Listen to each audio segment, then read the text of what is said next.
नमस्कार।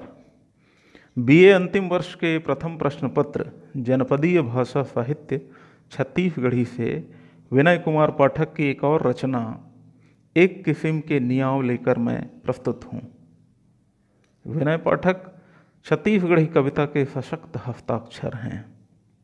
उन्होंने छत्तीसगढ़ी कविताओं में मौलिक छत्तीसगढ़ी उपमानों और प्रतीकों को नई कविता के लिहाज से प्रयोग करते हुए कथ्य, शिल्प और शैली का निश्चित ही परिमार्जन किया है।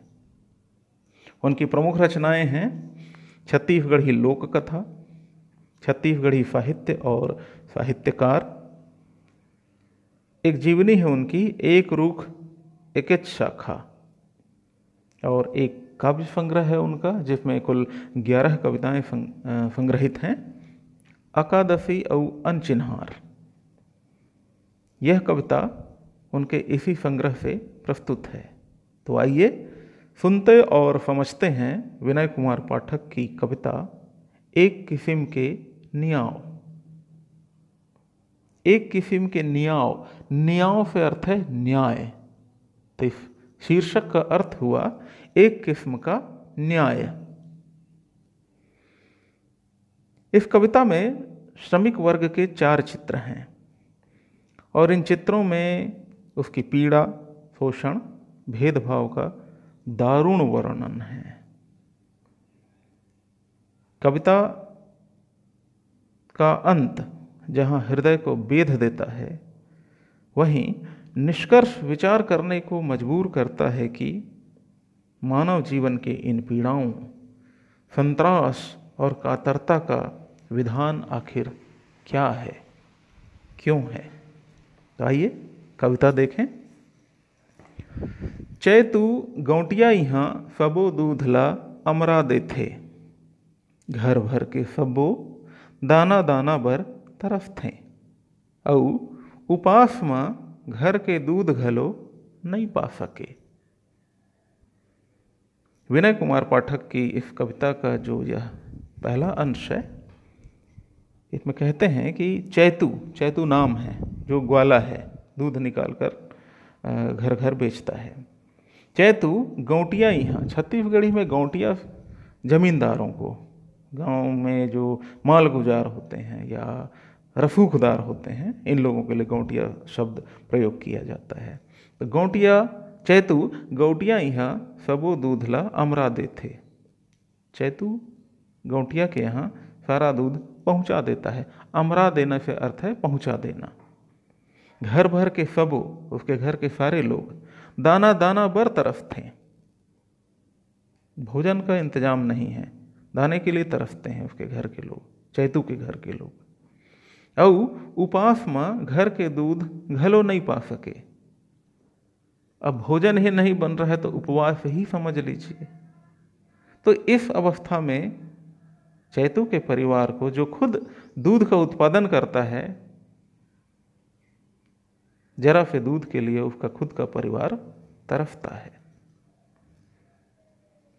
यह एक विडंबना का चित्रण है, जिसके दूसरे अंश में हम फिर से देखते हैं। बैसाखू सेठ यहाँ जाके जांगर पेर के महल अटारी बनाथे, घर भर के सबो छाँव बर कलप थे, फिर माटी के बेटा माटी के घर कुरिया नहीं बना सके।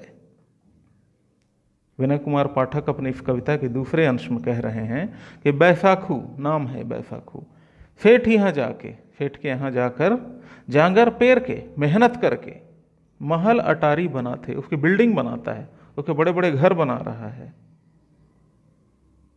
और घर भर के सबो, और उसका अपना घर, बैसाखू का घर भर के सबो, उसके अपने घर के सारे लोग छाँव बर कलप थे। कलपना मतलब तरसना, यहाँ पर अर्थ है। उसके घर के सारे लोग एक अच्छी छत के लिए तरसते हैं। फिर माटी के बेटा माटी के घर कुरिया नहीं बना सके।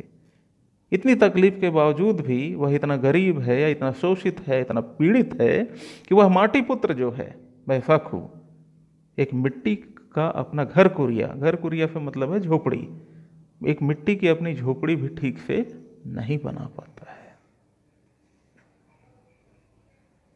यह था वर्ग संघर्ष का।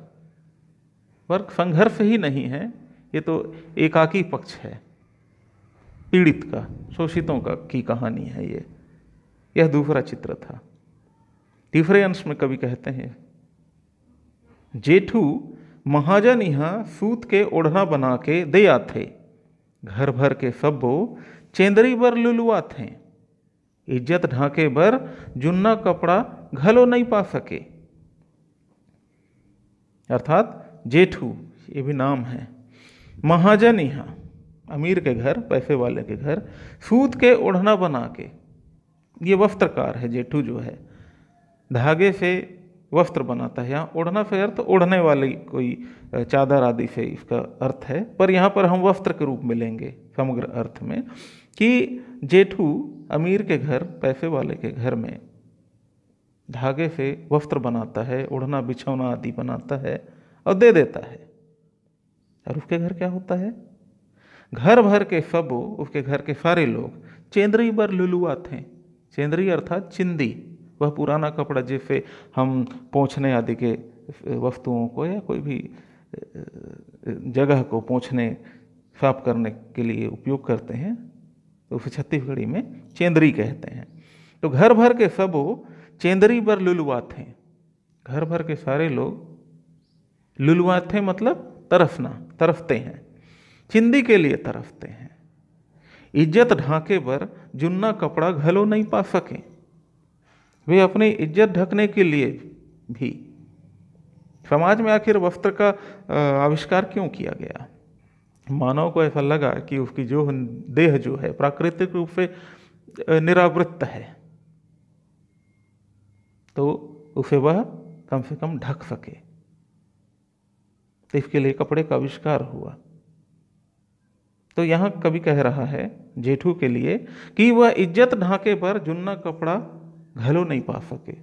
उसके पास अपनी इज्जत ढकने के लिए एक पुराना कपड़ा, जुन्ना मतलब पुराना, घलो मतलब भी, वह अपनी इज्जत ढकने के लिए पुराना कपड़ा भी नहीं पा रहा है, उसके पास उपलब्ध नहीं है, जो खुद बनाता है वस्त्र।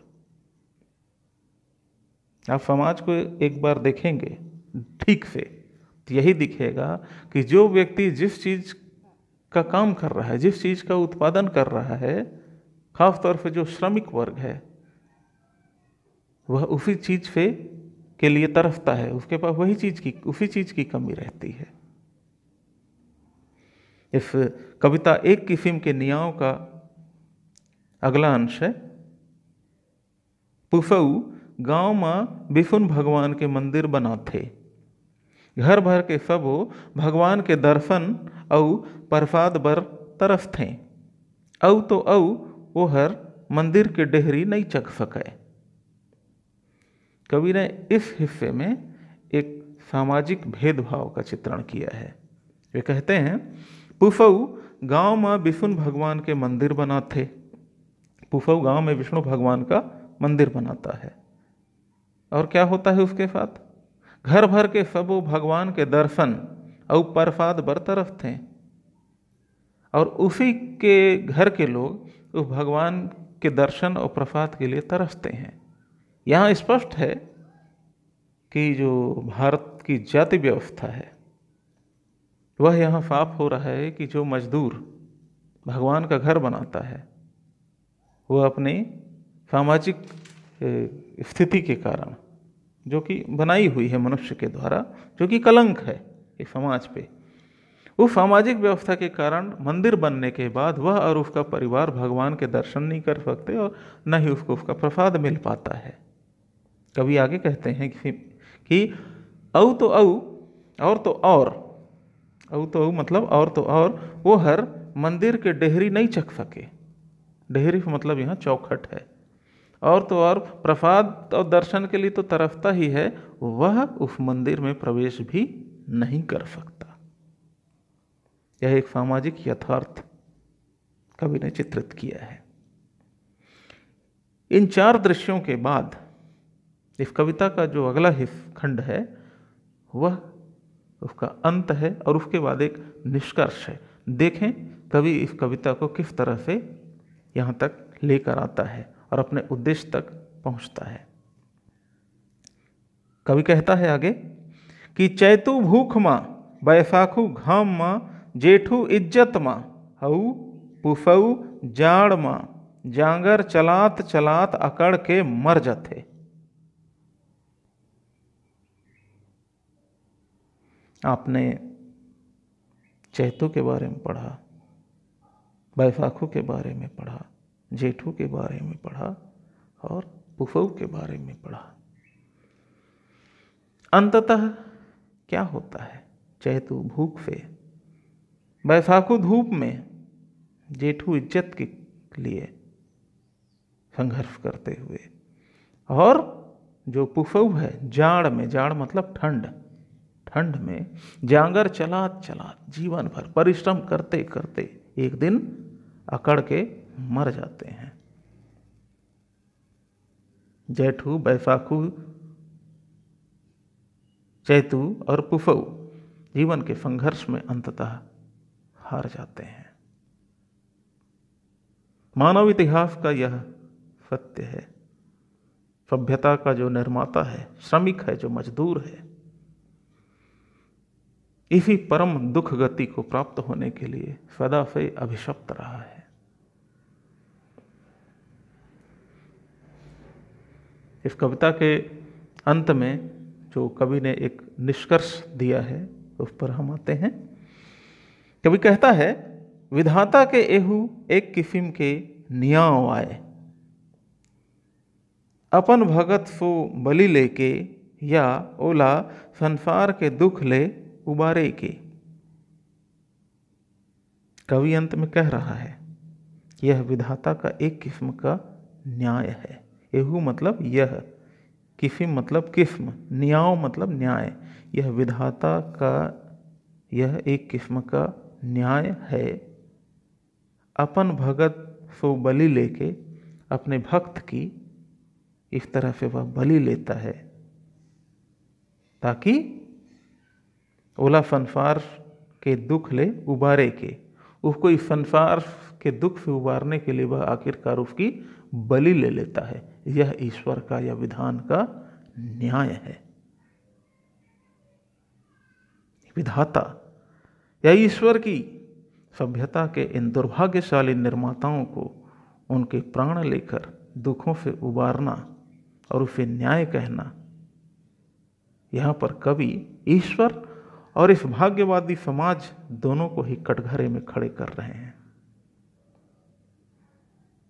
यह कविता भगवत शरण उपाध्याय के निबंध मैं मजदूर हूं का काव्य भाव प्रतीत हो रही है। कविता में यह एक विशेष तथ्य है, जो चरित्रों के नाम है वे सभी छत्तीसगढ़ी लोक के हैं। आप अपने आसपास देखेंगे तो यही नाम और यही जिंदगी संचालित होते सर्वत्र दिखेगी। यह एक यथार्थवादी कविता है जिसमें प्रगतिशीलता के समस्त गुण हैं। अभिधा में प्रस्तुत इस कविता का निष्कर्ष दार्शनिक है और चिंतनीय है। कविता अपनी समाप्ति में प्रश्न छोड़ जाती है कि क्या वर्ग भेद और शोषण मुक्त समाज की स्थापना करना इतना ही कठिन है? क्या ये समस्त पीड़ाएं, दुख, कातरता क्या कभी खत्म नहीं हो सकती? धन्यवाद।